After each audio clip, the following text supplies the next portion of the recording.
अस्सलाम वालेकुम, welcome to my YouTube channel. उम्मीद करती हूँ आप सब ठीक होंगे। प्यारे बच्चों, आज मैं आपको बहुत ज़बरदस्त सी कहानी सुनाने जा रही हूँ। तो चलें अपनी वीडियो शुरू करते हैं। कासम वैसे तो एक अच्छा बच्चा था, मगर एक बुराई इसके अंदर कूट कूट भरी हुई थी। वो बुराई ये थी कि कासम चुगलियाँ बहुत करता था। अगर किसी के खिलाफ़ कोई बात सुनता तो फ़ौरन इसे बता देता जिसके खिलाफ़ बात होती थी। इसी वजह से कासम पूरे स्कूल में चुगलखोर के नाम से मशहूर हो चुका था और कोई लड़का भी इसे अपना दोस्त बनाना नापसंद करता था।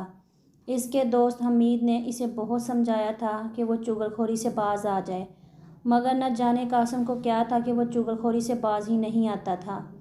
एक दिन हमीद स्कूल के ग्राउंड में बैठा हुआ दूसरे लड़कों को खेलता हुआ देख रहा था कि कासिम इसके करीब आकर बैठ गया और बोला, यार तुम यहाँ बैठे हो और मैं तुम्हें दूसरे ग्राउंड में तलाश कर रहा हूँ, क्या बात है?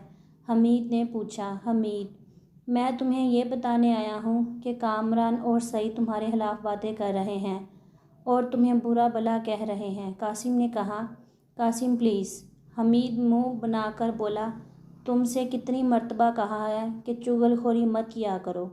यार क्या ये चुगलखोरी है? कासिम हैरत से बोला। वो तुम्हें बुरा भला कह रहे हैं तो कहने दो, हमीद ने कहा। इसमें मेरा क्या जाता है? तुम तो चुगलखोरी करके गुनहगार मत हो। अफसोस की बात है, कासम ने गुस्से भरे लहजे में कहा। मैं तुम्हें इनके बारे में बताने आया हूँ और उल्टा तुम मुझ पर नाराज़ हो रहे हो। इतना कहकर कासिम उठा और वहाँ से चला गया। इस बात के बाद कासिम ने हमीद से बोलना छोड़ दिया था। वो दोनों इकट्ठे स्कूल आते और जाते थे, मगर अब अलग-अलग आते और जाते थे। हमीद ने कई बार कासम से बात करने की कोशिश की, मगर कासम मुंह फेर देता था। इस बात को कासम के दादाजान ने महसूस किया था। वो कई दिनों से देख रहे थे कि कासिम और हमीद एक दूसरे से बोल नहीं रहे। इन्होंने एक दिन हमीद को अपने पास बुलाया और पूरी बात सुनी। तब वो समझे कि असल वजह क्या है। मैं कासम को समझाने की कोशिश करूँगा, कासम के दादाजान ने कहा। रात को सोने से पहले कासम और उसके बहन भाई ने कहानी सुनने की दरख्वास्त की तो इन्होंने कहा, बच्चों पहले ये बताओ कि तुम में से कौन जन्नत में जाना चाहेगा? हाथ खड़ा करके सभी बताओ। तीनों ने झट से हाथ खड़े कर लिए। दादाजान ने कहा, शमाइला और आमिर जन्नत में जा सकते हैं, मगर कासम नहीं। वो सोच में पड़ गया कि मुझे दादाजान ने ऐसा क्यों कहा है। कासम बेटा, चुगलखोर जन्नत में नहीं जा सकता। मैं समझा नहीं दादाजान, मैं समझाता हूँ।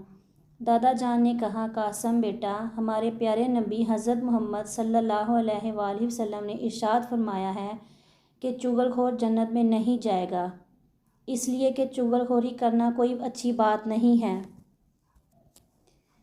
किसी एक की बात सुनकर दूसरे को बता देना और फिर इनकी आपस में लड़ाई करवा देना किसी भी तरह में अच्छा नहीं है। इससे अल्लाह ताला और अल्लाह के नबी सल्लल्लाहु अलैहि वसल्लम सख्त नाराज़ होते हैं। कासिम बेटा, जो इंसान अल्लाह और उसके नबी सल्लल्लाहु अलैहि वसल्लम को नाराज़ कर दे, इनके बताए हुए अहकामात पर ना चले, क्या वो जन्नत में जा सकता है? जी नहीं दादाजान, कासिम सर झुकाकर बोला। तो फिर वो काम क्यों करते हो जो जन्नत के बजाय दोज़ख की तरफ जाता है?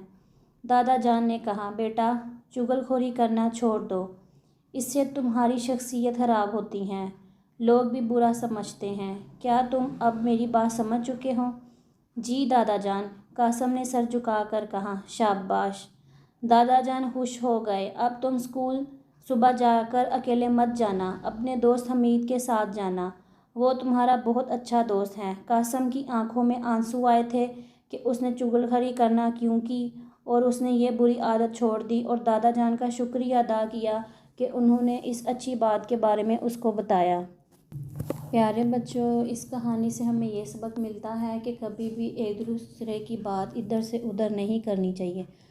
चुगलखोरी हमारे इस्लाम में मना किया गया है। चुगलखोरी एक बुरी आदत है। आप भी अपने आप में और दूसरों में ये आदत ख़त्म करने की कोशिश करें। उम्मीद करती हूँ आपको आज की मेरी वीडियो ज़रूर पसंद आई होगी। मेरे चैनल को सब्सक्राइब करें, शेयर करें और बेल आइकॉन के बटन को दबाना मत भूलें। मिलते हैं हम अब अपनी अगली वीडियो में। अल्लाह हाफिज़।